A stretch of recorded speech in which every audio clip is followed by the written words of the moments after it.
네, 안녕하십니까. 저는 텍트로닉스 기술 지원팀의 어플리케이션 엔지니어 차경목대리입니다. 만나서 반갑습니다. 사실 오늘 먼 길 오시는데 날씨라도 좀 풀려서 그나마 좀 다행입니다. 저 같은 경우는 오늘 세미나에서 크게 이제 두 가지 발표를 좀 맡게 되었는데요. 그 중에 첫 번째 시간으로 MDO 시리즈를 이용한 IoT 디바이스 테스트 활용 방법에 대해서 좀 소개를 드리고자 합니다. 사실 이 앞선에서도 지금 두 분께서 지금 IoT에 대해서 설명을 좀 드렸듯이 좀 중복되는 부분들도 없지 않아 있을 수 있겠지만 일단 그 방면에 대해서 지금 보셨을 때 사실 IoT라는 분야 자체가 워낙 광범위합니다. 그래서 이제 저희 텍트로닉스에서 지원하는 어떤 IoT 관련 테스트 솔루션을 다 다룰 수는 없고 이번 시간 같은 경우에는 어떤 이네이블 신호를 주고받는 어떤 아날로그적인 시그널, 또 전압 전류 신호가 있을 수도 있고요.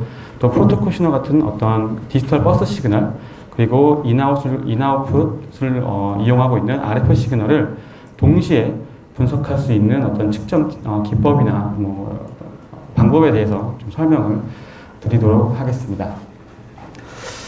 사실 MDO 같은 경우에는 앞선에도 설명을 좀 들으셨던 것 같은데 일단 기본적으로 듀얼 디스플레이 기능이 지원이 가능합니다. 그래서 오시로스코프의 타임 도메인과 또 스펙트럼 애널라이저의 프리퀀시 도메인을 동시에 분석할 수 있기 때문에 혼합 도메인 오시로스코프 또는 믹스드 도메인 오시로스코프라는 이름을 갖고 있습니다. 저도 이제 사이트를 좀 돌아다니다 보면은 혹자들 같은 경우에 기존의 오시로스코프에 있는 FFT 기능을 통해서 스펙트럼 분석을 하는 기법과 또 차이점에 대해서 좀 많이 헷갈려 하시는 분들이 계신데 사실 이런 FFT 기능 같은 경우에는 10년 전에 아주 저가형 오시로스코프에서도 지원됐던 기능들이고요.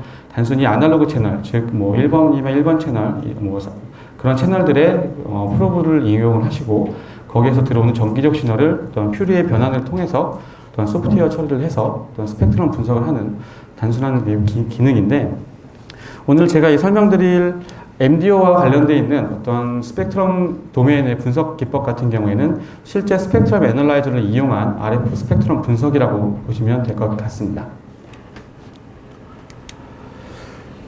그래서 지금 본격적인 설명에 앞서서 크게 이제 발표 순서를 네 가지로 좀 구성해 봤는데요.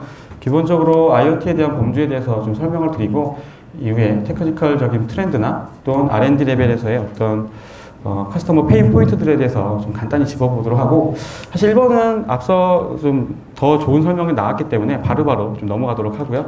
바로 두 번째 시간으로 MDO에 대해서 좀 소개를 해드리도록 하겠습니다. 세 번째 같은 경우는 데모 위주로 좀 발표를 좀 많이 꾸며봤는데 사실은 이 계측기 관련되어 있는 솔루션을 할 때는 사실 이렇게 장표로만을 좀 설명드리기에는 이해하시는 분들 이펙이 좀 적으신 것 같아서 오늘 같은 경우에는 데모 위주로 꾸며봤습니다. 그래서 실제로 이 PT 화면을 저 앞에 있는 계측기 화면으로 연결을 해서 실질적으로 어떤 기능들이 어떻게 쓰이고 있는지에 대해서 바로바로 좀 보여드리도록 하고요. 예를 들면 타임 콜레이션이나 또 타임 vs 타임, 앰플리튜드 vs 타임, 또 프리퀀시 vs 타임, 또 DPX 기능이 있는데 타임 콜레이션 같은 경우에는 장담하건대 지금 택에서밖에 지원되지 않는 기능이라고 보시면 될 것 같아요. 그래서 아날로그 채널과 디지털 채널 그리고 RF 채널을 원샷 원 트리거링을 통해서 어떤 신호 간의 시퀀스를 볼 수가 있는데 혹시 스코프를 많이 이용을 하시나요? 대부분 이용하시는 것 같은데 예를 들어 1번부터 4번 채널까지 활성화 시켰어요. 그래서 각각의 멀티면 멀티, 각 블락에 있는 VCC단에 그 전원단에 이제 많이 프로브를 물리셨을 때 1번 채널만 예를 들어 트리거링을 한다고 해서 1번만 보여지는 게 아니죠. 1번을 기준으로 해서 2번이 상승한다든지 3번이 하강한다든지 이걸 받아서 또 4번이 상승한다든지 같이 볼 수 있는 것처럼 이 트리거 시스템에 RF까지 같이 묶여 있습니다. 그래서 결론적으로 모든 인터널 시그널들이 처리가 잘 된 이후에 RF가 잘 발생이 되는 것까지 같이 볼 수 있는 기법이고요.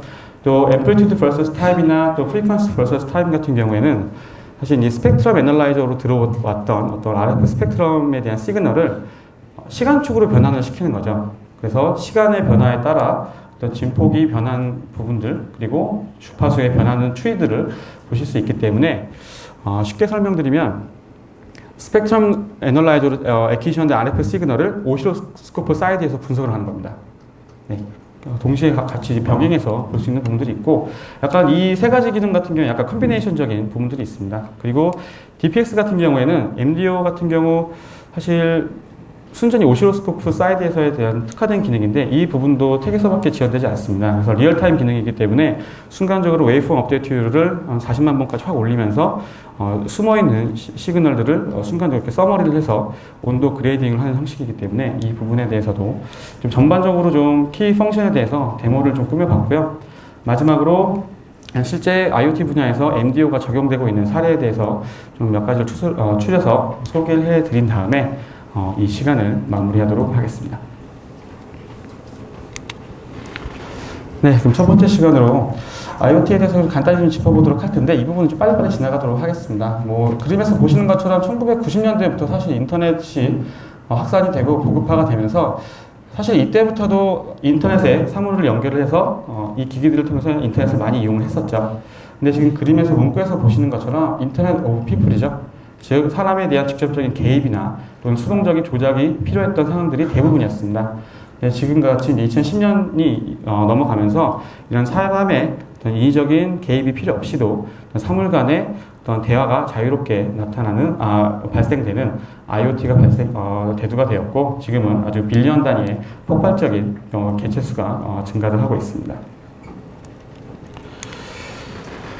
네, 아무래도 IoT에서 가장 큰 화제거리는 센서에서 들어오는 어떤 물리적인 팩터들 같아요. 뭐, 예를 들면 온도라든지 또는 뭐 습도, 조도, 고도, 또 앰플리튜드나 또는 뭐 방위각, 방향 이런 부분들이 센서를 통해서 이제 액티션이 되면 그 후부터 이를 바탕으로 사물들끼리 대화를 하게 됩니다. 근데 이 대화를 시작할 때 어떠한 통신 경로를 이용할지 또는 어떠한 통신 언어를 쓸지에 따라서 어떤 어플리케이션을 사용할지에 따라서 달라지는 거죠. 예를 들어 사물 간의 개체수에 따라서 또는 사물 간의 거리에 따라서 그리고 데이터 전송량에 따라서 스피드에 따라서 또 로라를 쓰실 건지 블루투스, 와이파이 또 뭐가 있을까요? 뭐 NFC, 뭐 RFID 이런 식으로 어플리케이션을 방향을 잡아가게 됩니다. 지금 IoT 디바이스 내부 인터널 블락 다이어그램을 좀 그려봤습니다. 그래서 지금 보시는 것처럼 코어 역할을 하는 커스터마이즈 되어 있는 어플리케이션 블락이 있겠죠. 기본적으로. 그래서 이 부분에 대해서는 로우 스피드 시리얼을 쓴다든지 예를 들어 뭐 RS23이라든지 iSQS라든지 뭐 CAN, 오토모티브 같은 경우에 CAN, RIN 이런 부분을 쓸 수가 있고요. 그리고 추가적으로 어플리케이션 블락에서 만들어진 어떤 결과물들을 송신하거나 또는 인풋 시그널로 받아들이는 RF 블럭이 이제 추가가 되어 있습니다.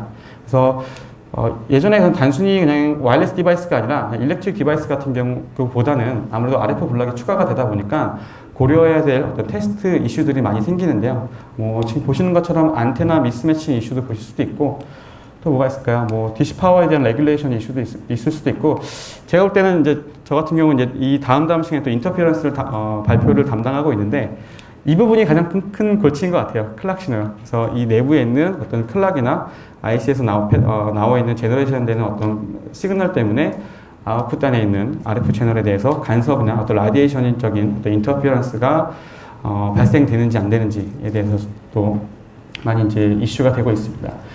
그래서 인터피어런스에 대한 데모도 다음 시간에 좀 바로 리얼 스펙트럼 애널라이저를 이용해서 좀 바로 보여드리도록 하겠습니다.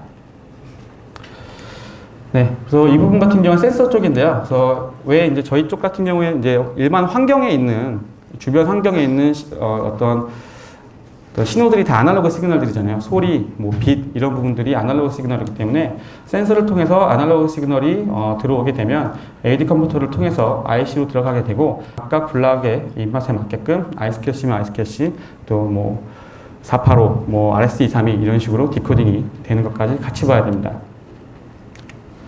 그래서 이 부분은 그냥 좀 영어를 좀 너무 많이 있는데 가장 키포인트만 좀 찝어드리겠습니다. 기본적으로 RF 시그널을 보실 때는 어떤 도메인을 쓰시죠? 프리퀀시 도메인을 쓰시죠. 그리고 디지털 채널 같은 경우에는 프로토콜 애널라이저가 필요하실 수도 있고 또 이네이블 단순히 온, 오프를 보실 때는 오시로스코프도 필요하실 거고요.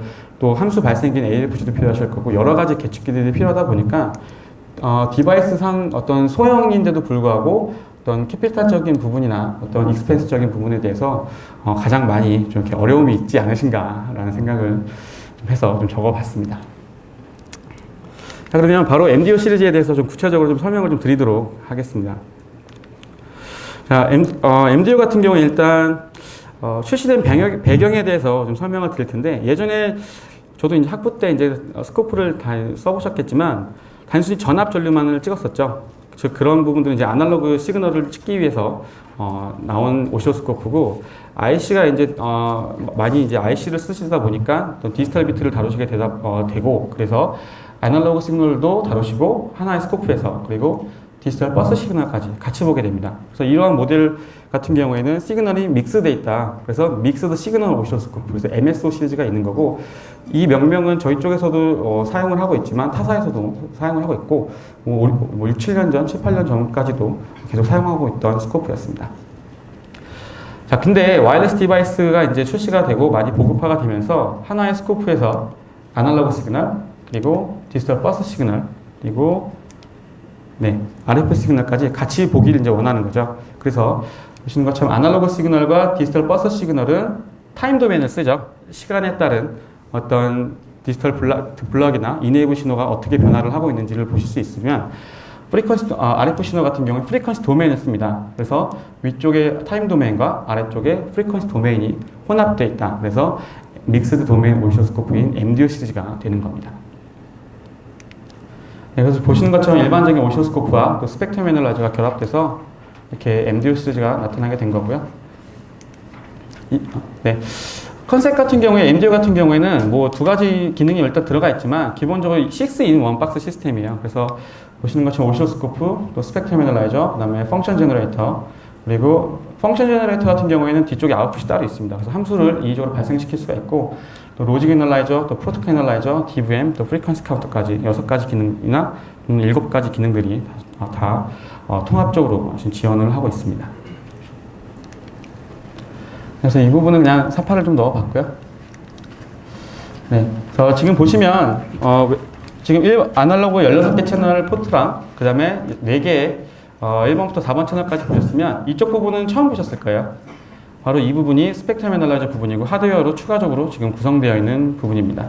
그리고 이쪽 포트가 이쪽이 없는데, AFG 같은 경우 버튼이 이쪽에 있고요. 그리고 위쪽 같은 경우 타임 도메인, 밑에 쪽에는 프리퀀시 도메인을 쓰고 있습니다.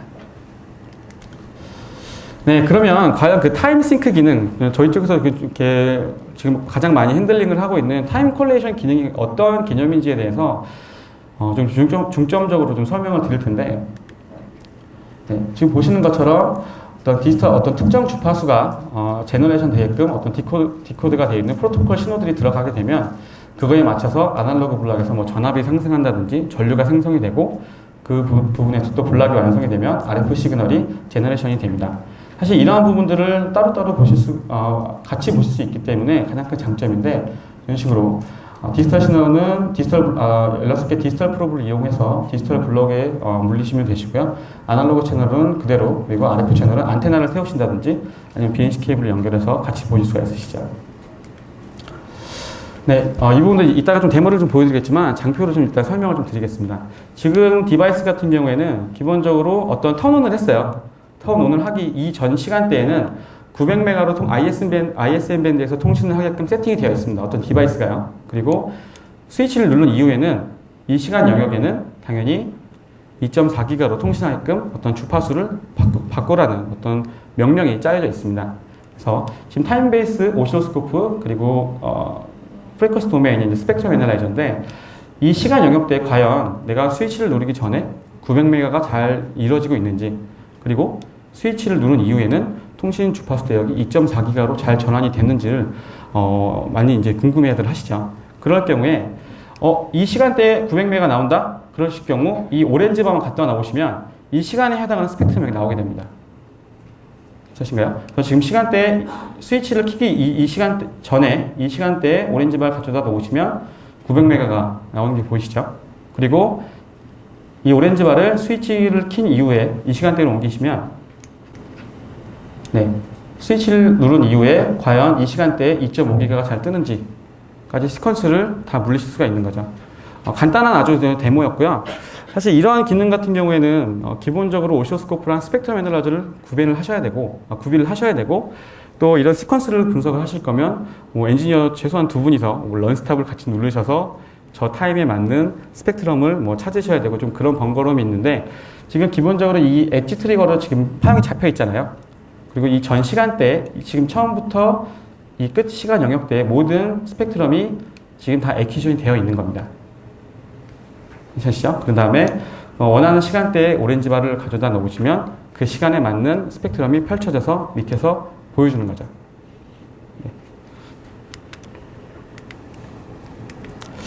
네, 그러면 이제 좀 실제적으로 좀 데모를 좀 보여드리도록 하고, 오후 시간이라 좀 루즈하신 것 같아서 직접 좀 데모를 좀 보여드리도록 하겠습니다.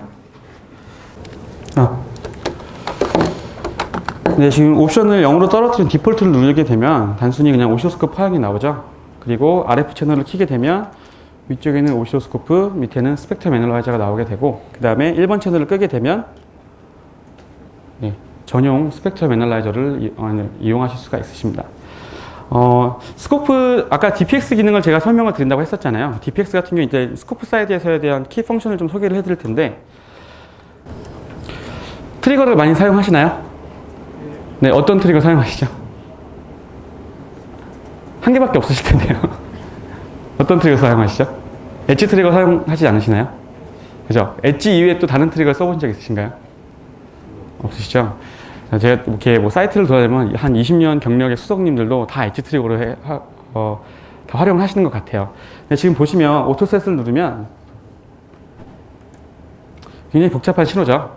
하지만 스케일을 좀 멀리서 보면 나름 주기 신호고, 엣지 트리거를 잡은 다음에 싱글을 잡으면 주기적인 101101이라는 주기적인 비트들이 들어오는 것을 보실 수가 있으십니다. 근데 사실 트리거는 왜 어떤 의심에서부터 시작을 하잖아요. 또 오버슈트가 나오는 파형이 들어오지 않을까? 아니면 중간에 끊어지는 파형이 들어오지 않을까에 대해서 어떤 의심에서부터 해결해주는 방아쇠를 당겨서 이제 트리거라는 개념을 쓰게 되는데, 다른 트리거링을 한번 써보겠습니다. 지금은 트레시홀드 레벨이 하나인 엣지 트리거를 쓰게 된다면은 트레시홀드 레벨이 두 개인 런트 트리거라는 걸 한번 써볼게요. 지금 보시는 것처럼 결계를 두 개를 치고, 지금 이 레벨에서 시작해서 혹시 이 레벨 사이에서 끝나는 파형이 있는지 없는지를 검토를 해보실 수가 있어요. 지금 보시는 것처럼 내리시면 네, 이런 식으로 중간에 상승하지 않고 끊어지는 파형이 있지 않을까. 이거 같은 경우에는 1로 인식하는 게 아니라 0으로 인식을 하겠죠. 트레시홀드 레벨에 따라 달라지겠지만요. 또 다른 값 같은 경우에는 지금 듀티를 만약에 50으로 세팅을 해놨는데 혹시 듀티가 30에서 이제 끝나는 파형이 있지 않을까라고 의심을 할 수가 있죠. 그럴 경우에 다른 트리거를 쓸 수가 있습니다. 저 펄시스 트리거 같은 경우에는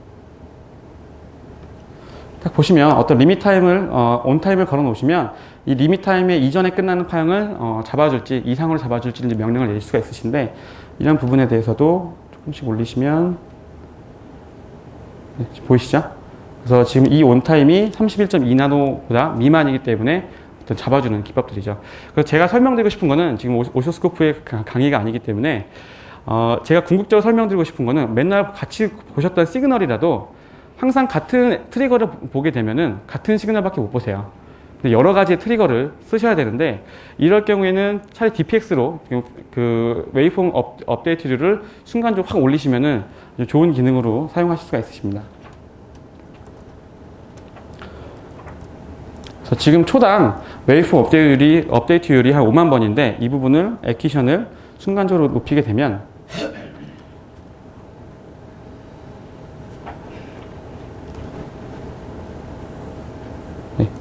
지금 보이시나요? 이렇게 파란색으로 스크래치 나는 부분이요.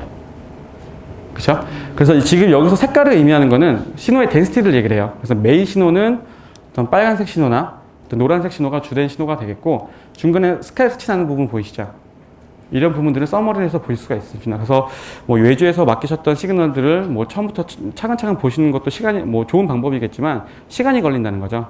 그래서 이렇게 DPX 기능을 이용하시면 순간적으로 서머리를 다 하기 때문에 이 정도의 빈도에 따라서 노이즈가 들어오고 또 메인 신호는 이런 식으로 들어오는구나를 보실 수가 있으십니다.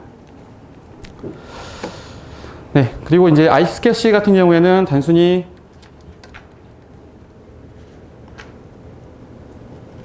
파형을 물리시면 1번 채널로 클락 신호를 받고요. 2번 채널로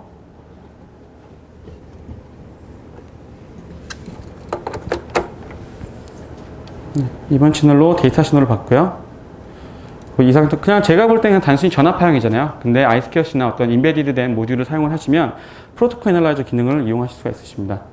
그래서 아이스케어시를 보시고 트레시홀드 레벨을 조절하신 다음에 보시면 이런 식으로 바로 통신 프로토콜 보실 수가 있으시죠. 그렇죠? 그래서 이런 건 너무 단순한 기능이고 사실 하나씩 잡아가는 이유가 이 시그널들을 동시에 좀 보여드리기 위해서 하나씩 지금 설명을 지금 드리는 중입니다. 네, 그 다음에 RF 채널 같은 경우에는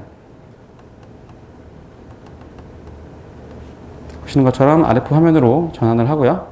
그리고 지금 어디서 제일 많이 뜨죠? 2.4GHz에서 많이 뜨죠. 그럴 경우에 센터 프리퀀시를 2.4GHz로 지정을 하고요. 그 다음에 3GHz, 그러니까 스팬이 지금 3GHz다 보니까 너무 와이드해요. 너무 멀리서 보고 있으니까 좀 가까이서 보고 싶어요. 그럼 스팬을 조금씩 줄이면 네, 파형의 형태를 바로바로 이제 보실 수가 있는데 이러한 부분들을 이제 조합을 해서 타임 콜레이션에 대해서 좀 설명을 좀 드리도록 하겠습니다. 아까 보여드렸던 장표에 대해서 지금 바로바로 좀 설명을 좀 드리면 네, 지금 이 트레시홀드 레벨 보이시나요? 그렇죠? 이 레벨로 따라서 제가 싱글을 잡으면 화면이 캡처가 됐죠. 그렇죠? 그리고 화면에 보시면 이 스크롤만 움직이시면 되세요. 그래서 과연 이 스위치 이전 단에 900메가 세팅이 잘 이루어져 있는지 보실 거면 해당 시간 영역에 보시고 싶은 시간대에 오렌지 바를 가져다 놓으시면 이 시간에 따라서 900메가가 뜨는 게 같이 보실 수가 있고 또 스위치를 누른 이후에 2.4GHz로 통신이 잘 이루어지는지 보실 거면 2.5GHz에서 온경까지 같이 보실 수가 있으십니다. 그래서 이거에 대한 확장판을 좀 보여드리면 어떤 디바이스를 키는 이네이블 신호가 들어간 다음에 특정 주파수를 제너레이션 시키라는 어떤 프로토콜이 들어가고 있는 중입니다. 지금 이렇게 쭉 작게 보이시겠지만 또 여기서 스케일을 조절하시면 아까처럼 어떤 디코드 내용이 다 보실 수가 있으시고 그 프로토콜이 들어간 이후에 전압을 상승시키기 위해서 왜 PLL 같은 경우에 주파수 상승하기 위해서 인풋은 전압으로 조절을 하잖아요. 그래서 전압을 올리면 주파수가 상승을 하고 전압을 낮추면 주파수가 낮아지기 때문에 보시는 것처럼 전압이 그거에 맞춰서 상승을 하고 있습니다. 이해가시죠? 그러면 이 시간에 따라서 이 전압에 따라서 과연 주파수가 RF 신호가 제너레이션이 잘 이루어지는지를 보시고 싶은 거죠. 그러면 아날로그 시그널과 디지털 시그널 그리고 RF 시그널을 같이 보시는 겁니다. 보시는 것처럼 오렌지 바를 조금씩 옆으로 움직여 보도록 하겠습니다. 네, 이런 식으로 보시게 되고 아무래도 전압이 가장 상위 오버슈트 구간에는 주파수가 가장 옆으로 치우치겠죠.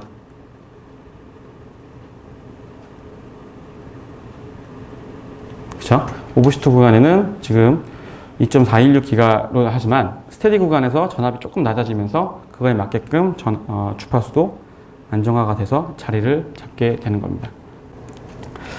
자, 그 다음에 타임 vs 아까 말씀드렸다시피 스펙트럼 애널라이저에서 들어오는 이 RF 신호가 사실은 지금은 주파수 성분과 앰플리튜드로만 보여있지만 시간에 따라서 과연 얼마만큼 내뿜어지고 얼마만큼 액티션이 되는지도 좀 궁금할 수도 있어요.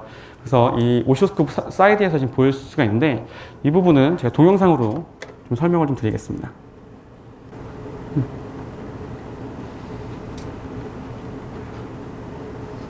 네, 지금 보시는 것처럼 65인치 스마트 TV의 SMPS인데 지금 PFC 블락에 있는 FFT 소자를 찍고 있습니다. 그래서 전압 VDS랑 그다음 IDS를 찍고 있고 이 스위칭에서 나오고 있는 어떤 RF적인 EMI 노이즈가 얼만큼 있는지를 좀 보려고 안테나를 니어필드 루프 안테나로 바로 그냥 근접으로 촬영을 하고 있는 겁니다.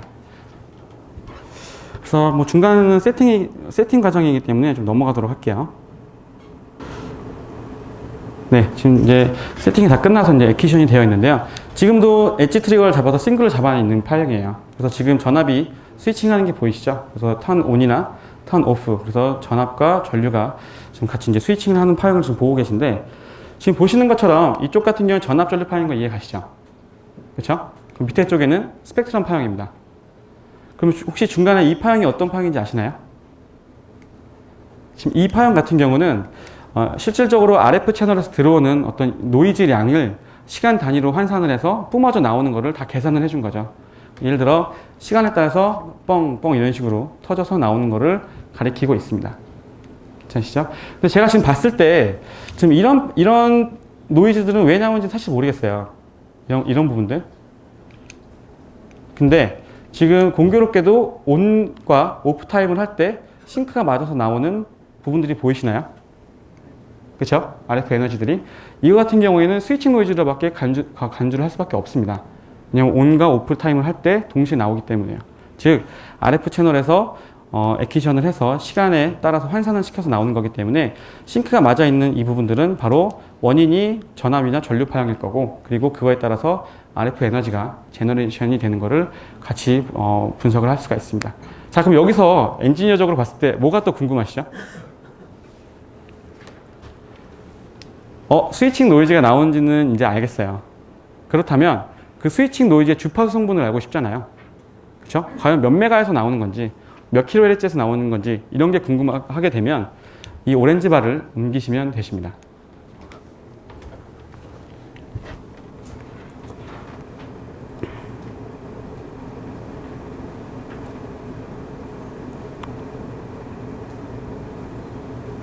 네, 이렇게 제가 이제 오렌지 바를 옮기게 되면 이 온타임에서 나오는 어떤 스위칭 주파수가 16메가였고 또 오프타임에서는 16kHz였구나. 그래서 이거를 한번 써보니까 단순히 스위칭 노이즈라고 하면 단순히 그냥 하나의 주파수였는 줄 알았는데 FET가 온 할 때와 또 오프타임 할 때 또 나오는 제너레이션 되는 스위칭 노이즈가 또 달라지는구나까지 서로 이제 알아볼 수가 있었습니다. 네, 그러면 일단 DPX도 설명을 드렸었고, 그 다음에 타임 콜레이션 설명을 드렸었고, 그 다음에 앰플리튜드 vs 타임이죠. 시간에 따른 어떤 앰플리튜드의 변화량을 좀 보여드렸고, 이제는 또 프리퀀시 도메인에서, 그러니까 그 프리퀀시 vs 타임에 대해서 좀 설명을 좀 드리도록 하겠습니다. 이제 디바이스를 호핑을 하게끔 이제 제가 세팅을 해놓을 텐데요.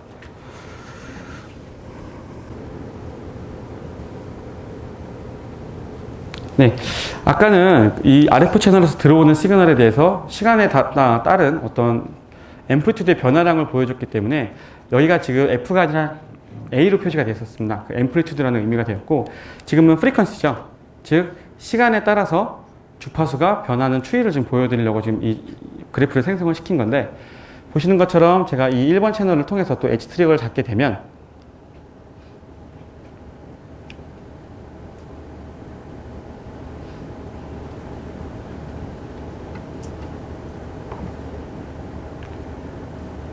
네, 지금 보시는 것처럼 어떤 이네이블 신호가 들어오는 이후에 디바이스가 호핑을 하게 됩니다. 뭐 2.4기가에서 2.45기가, 2.46기가 이런 식으로 떨어졌다가 올라가는 거를 프리퀀시로 환산을 해서 볼 수가 있습니다. 그래서 이 부분에 대해서도 타임 콜레이션 기능을 이용을 하게 되면은 오렌지 바를 옮길 때마다 주파수가, 지금은 스테디 구간이기 때문에 2.4기가에 확고하게 잡히는 게 보이시죠? 그리고 지금 주파수가 호핑되는 이 과도기간 상에서는 보시는 것처럼 네, 이런 식으로 자리를 잡아가는 것까지 같이 볼 수가 있으시고, 또 다시 스테디 구간 2.39로 지금 자리를 잡았죠. 그 다음에 또 과도기간을 가시면 네, 2.4기가로 올라가기 위해서 또 변환을 하고 있고요. 여기 이후에 뭐 2.4기가까지 이런 식으로 반복적으로 보실 수 있기 때문에, 여기서 가장 큰 장점 중에 하나가 많이들 이용하시는 부분이 반응성을 하실 수가 있어요. 예를 들어 지금 이 구간이에요. 과연 이네이블 신호가 들어온 이후에 여기다 커서를 이용을 하시면 몇 마이크로 세크 안에 RF가 반응을 하는구나, 반응성을 같이 볼 수가 있으신 거죠. 싱크가 맞아 있기 때문에. 이 전까지는 단순히 RF 오시로스코프 사이드에서 이쪽에 신호 나오네, 오케이. 또 RF 쪽에서 여기저기 신호 나왔어, 오케이. 이 정도만을 보셨잖아요. 근데 내가 어떤 이네이블 신호를 주고 통신 프로토콜을 준 다음에 마지막으로 RF 채널이 나올 때 이런 초음 반응성들이 이런 몇 마이크로세크 또 몇 미리세크 만에 완료가 되는구나. 그래서 반응성을 이렇게 디버깅 하실 때도 많이 쓰는 기능이라고 보시면 될 것 같습니다. 네.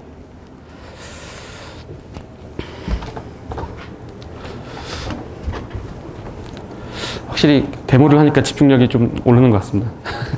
네. 마무리 이제 발표 적용 사례에 대해서만 좀 설명을 드리고 마무리하도록 하겠습니다. 이 부분 아까 이경영 선생님께서 보여주셨던 장표죠. RFID 같은 경우에 지금 태그가 있고 리더가 있잖아요. 그 안에 이렇게 리어필 루프 안테나를 집어넣은 겁니다. 그 사이에. 그래서 주기적으로 지금 리더에서 지금 주파수를 발생을 하고 있고, 그거에 따라서 RF가 지금 앰플리튜드로 변환을 시켰죠. 그래서 RF 에너지가 태그를 찾기 위해서 발산이 되는 걸 보실 수가 있으시고, 그 다음에 어떤 리더가 이제 태그를 인식을 했습니다.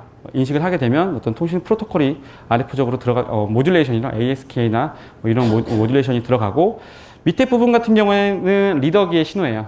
그리고 위에 부분 같은 경우에 태그 신호입니다. 그래서 이런 신문 과정을 거쳐서 뭐 정보를 요청을 하면 태그에서 지금 랜덤 넘버나 또 16비트의 랜덤 넘버를 보내주게 되고, 그거에 또 반응을 해서 인식을 하게 되면 태그에 달려있는 아이디 정보를 리더기에 전송을 합니다. 그래서 이런 부분들을 동시에 같이 볼 수가 있고, 지금 마찬가지로 오렌지 바를 시퀀스를 돌리시면 각각에서 사용하고 있는 주파수 대역을 다 보실 수가 있으시고, 지금 같은 경우에는 태그에서 발생된 주파수 대역이 잘 안 보이는 한 1.4기가 정도 이런 부분으로 같이 이제 통신을 볼 수가 있고요. 블루투스 신호 같은 경우에도 이네이블 신호에 따라서 블루투스 신호가 제너레이션이 되고, 이건 두 가지 기법을 쓴 거죠. 앰플리튜드와 프리퀀시요.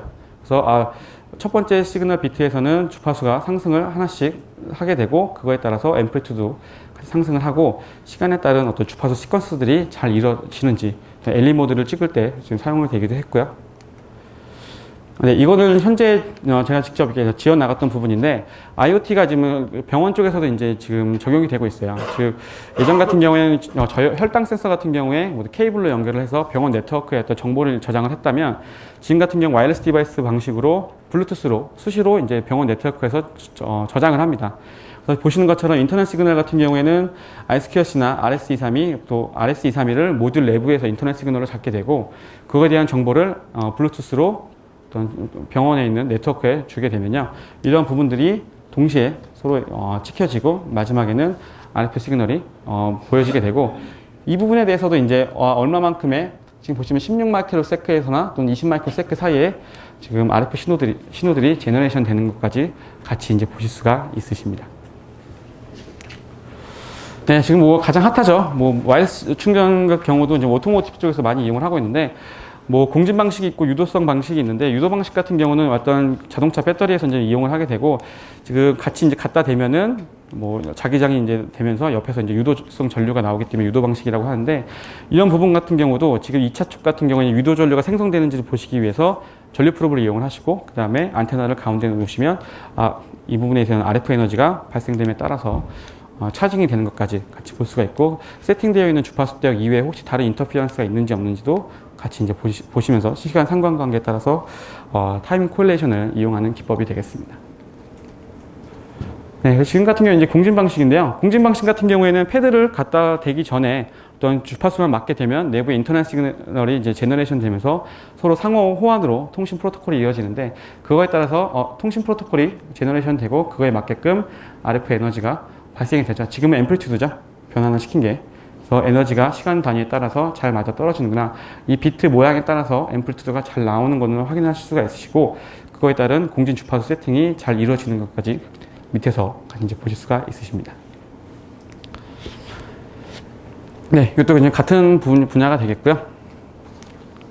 네, 혹시 질문 사항 있으신가요? 뒤쪽에도 지금 데모 부스가 있기 때문에 혹시 추가적으로 또 궁금하신 부분도 있으시면 저한테 문의를 주시면 또 자세하게 좀 답변을 드리도록 하겠습니다. 네, 감사합니다.